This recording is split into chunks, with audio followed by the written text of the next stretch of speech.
सभी भक्तजनों को पूर्णचंद्र पांडे का सादर प्रणाम। भक्तजनों, आज मैं आपको रक्षाबंधन की पौराणिक कथा सुनाने जा रहा हूं। ध्यानपूर्वक सुने।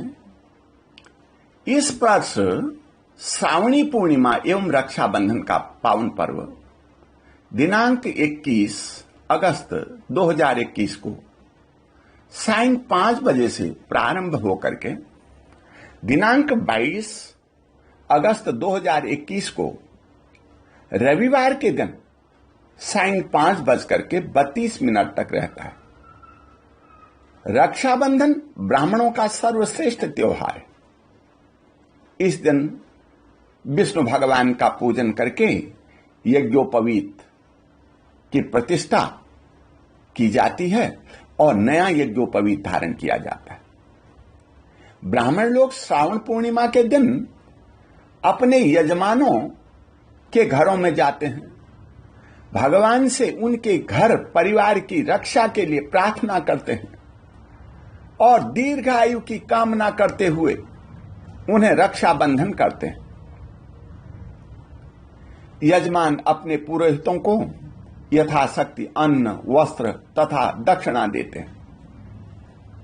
बहनें अपने भाइयों को रक्षाबंधन करके अपनी रक्षा का वचन लेती हैं तथा अपने भाई की रक्षा के लिए भगवान विष्णु का आशीर्वाद लेती हैं। भाई को तिलक करती हैं, मिष्ठान खिलाती हैं। रक्षाबंधन के त्योहार की पौराणिक कथा इस प्रकार है। धर्मराज युधिष्ठिर ने भगवान श्री कृष्ण से कहा, हे प्रभु, आप महान ज्ञानी हैं। आपको सृष्टि के आदि से लेकर आज तक की सभी बातों का पता है। रक्षाबंधन का त्योहार क्यों मनाया जाता है, बताने की कृपा करें। भगवान श्री कृष्ण बोले, हे पांडव श्रेष्ठ, ध्यानपूर्वक सुनिए। प्राचीन काल में भक्त प्रहलाद के कुल में एक महान दानी और परम तपस्वी राजा उत्पन्न हुए। उनका नाम बलि था। उनके भक्ति, दान और तपस्या के प्रभाव से तीनों लोकों में उनकी ख्याति थी। स्वर्ग के अधिपति देवता इंद्र सोचने लगे, यदि राजा बलि ने सफलतापूर्वक 100 यज्ञ पूर्ण कर लिए तो वह मुझसे स्वर्ग का राज भी छीन सकते हैं। यह सोचकर देवेंद्र भगवान विष्णु के पास पहुंचे। निराश होकर के बोले, हे प्रभु, आप जिस तरह भी हो परम दानी राजा बलि के यज्ञ को समाप्त कर दीजिए, अन्यथा सभी देवता देवलोक को छोड़ने के लिए विवश हो जाएंगे। इंद्र की बात सुनकर भगवान विष्णु ने एक बौने ब्राह्मण का रूप धारण कर लिया। एक हाथ में कमंडल और दूसरे हाथ में छाता पकड़े वह नंगे पांव राजा बलि के पास पहुंचे। राजा बलि ने घर में आए ब्राह्मण को देख करके उनका सत्कार किया और उनके आने का कारण पूछा।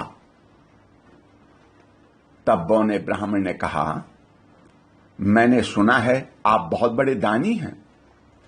दान के प्रभाव से तीनों लोकों में आपका सुयश है।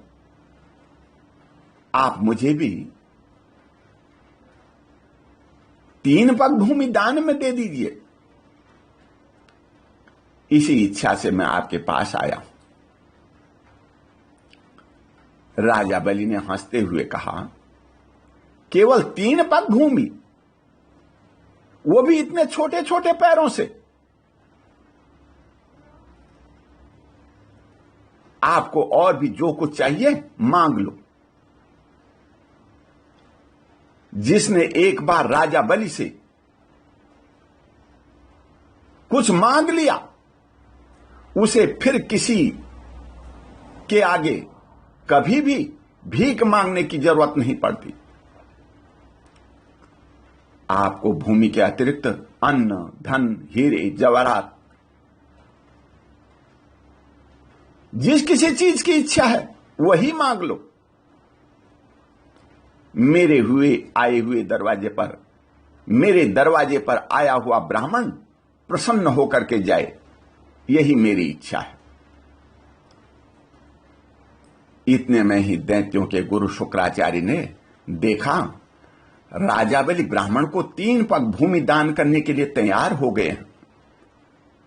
तो उन्होंने बलि को अपने पास बुला करके कहा, यह कोई ब्राह्मण नहीं है। तुम्हें छल से जीतने के लिए, देवताओं के हित की इच्छा से भगवान विष्णु तुम्हारे पास आए हैं।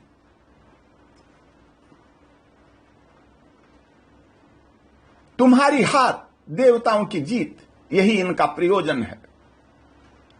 आप इन्हें भूमिदान न करें, दैत्यों के साथ यह अन्याय होगा।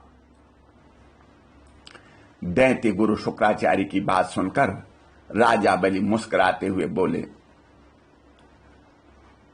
भगवान विष्णु भिखारी बनकर मेरे दरवाजे पर आए हैं, कितनी अच्छी बात है। वह भी बौने ब्राह्मण का रूप धारण कर। यह तो मेरे यश के लिए बहुत उत्तम बात है। मैं इन्हें अवश्य दान दूंगा। ऐसा कहकर राजा बलि अपनी पत्नी को बुला करके लाए। हाथ में अक्षत, पुष्प, जल, मौली, रोली आदि पूजा की सारी सामग्री थाली में रख करके ले आए। पति पत्नी ने ब्राह्मण के चरण धोए, तिलक किया, अक्षत पुष्प चढ़ाए, नैवेद्य का भोग लगाया। इसके बाद बोले, हे ब्राह्मण देवता, आप वैदिक धर्म के पूर्ण ज्ञाता हैं। आप मुझे तथा मेरी पत्नी को तिलक व रक्षाबंधन करके हमें दीर्घायु तथा हमारी रक्षा के लिए आशीर्वाद प्रदान करें। इसके बाद वैदिक मंत्रों का पाठ करते हुए 3 पग भूमि दान के लिए संकल्प कराएं। राजा बलि की बात सुनकर बौने बामन ने कहा, जैसा विधान निश्चित है उसी तरह करूंगा।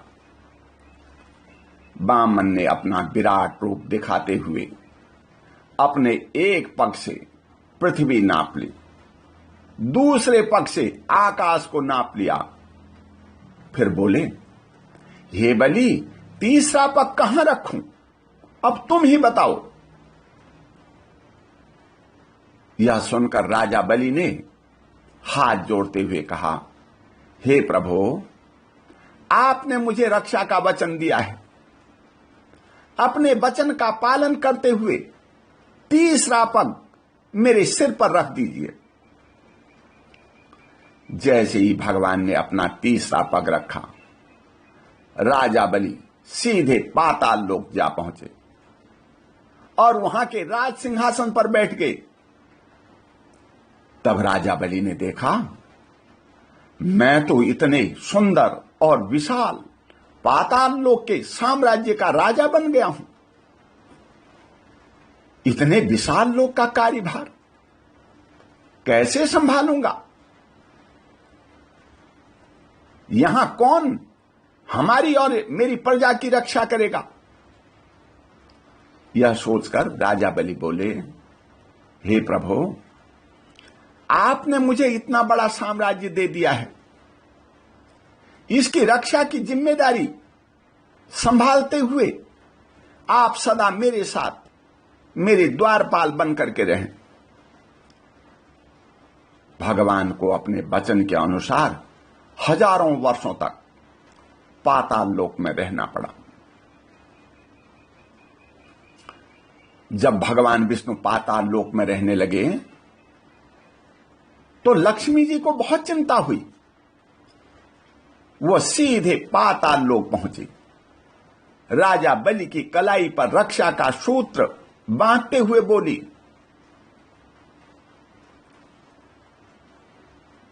मैं आपकी बहन के समान हूं। बहन की रक्षा करना भाई का कर्तव्य है। मेरी रक्षा तभी हो सकती है जब मेरे पति मेरे साथ रहें। भगवती लक्ष्मी भगवान विष्णु को साथ लेकर के विष्णु लोक की ओर चल पड़ी। तभी से यह रक्षा बंधन का त्योहार मनाए जाने लगा। इसी के साथ बोले श्री कृष्ण भगवान की जय।